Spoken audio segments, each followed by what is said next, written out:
Let the jousting begin.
Careful, warrior.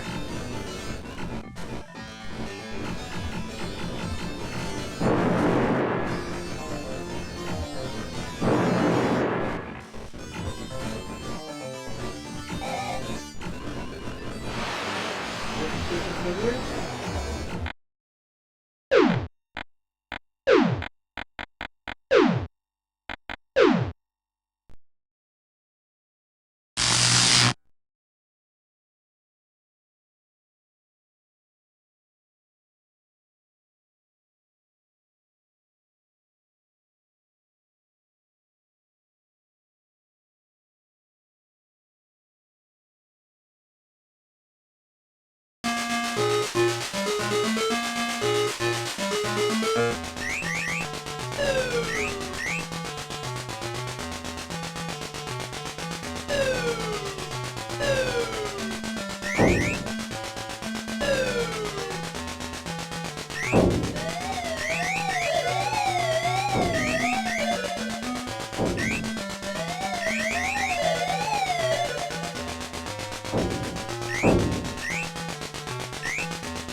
Hello and welcome to the Arcade Trivia Game Show!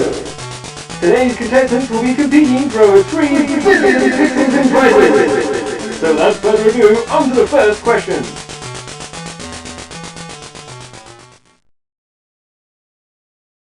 What was the original name for Blaster? In Your Dreams.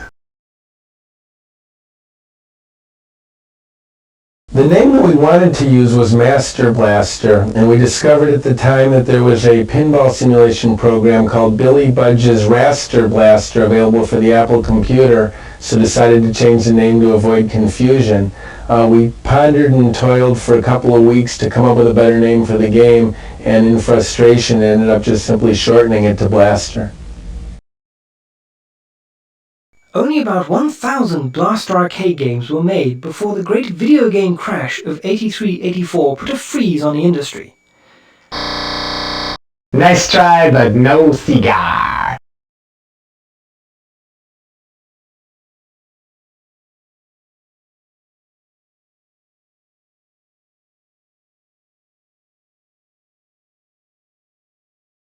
In addition to the normal wood cabinet and sit-down version, some blasters had cylindrical plastic cabinets called Duramold. Why weren't more of these neat plastic contraptions produced? Hey, you can light my fire, but there's no way you can burn a Duramold. Finished in 1983, Blaster was the third and final game, after Defender 2 and Robotron, that Eugene Jarvis and Larry DeMar's VidKids company produced. It was originally conceived as an Atari 800 game. Upon completion of the game for Atari, Eugene and Larry were told to add dancing girls to the game before... Well, the day after we cashed the check, Atari supernovaed, and Jack Tramiel fired 90% of the workforce in the great video game crash. Unfortunately, not a single remaining Atari employee knew of the existence of the Blaster project, and Blaster forever vanished into the rubble of the great video game debacle. Creating one of the earliest first-person shooting games with a 3D perspective in 1983 was a technical feat. It took a year to create the game. Which of the following was one of Blaster's biggest... Doing a first-person flying game in 1983 without any scaling or rotating computer hardware is quite a challenge. Particularly it meant that each pixel of each image had to be hand-drawn in each size and in each rotation that it was displayed in the game. This caused thousands of hours of artist time to be necessary to generate all of the artwork that you see in the game. What features were originally street-tested for Blaster but left out of the production version? A. An arcade-shaking subwoofer for sound effects. B. A bonus round where you shoot characters. After initial testing, the ability to buy in and continue your game when it was over by inserting additional money was removed from the game. At the same time, the game was shortened from 30 stages to 20 stages to make it possible to complete it on one coin. At this time, there was a stage called Outer Space, which among other things had this gargantuanly large Starship Enterprise that would just fly over your head for about 3 miles, and that whole stage was removed at this time. What was the processor speed of the Blaster 6809 chip? Nope.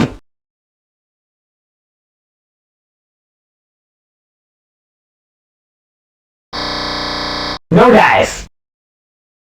Even though it may take 2 minutes for your 266 MHz Pentium 2 to boot up, Blaster was programmed, believe it or not, with a 1 MHz chip.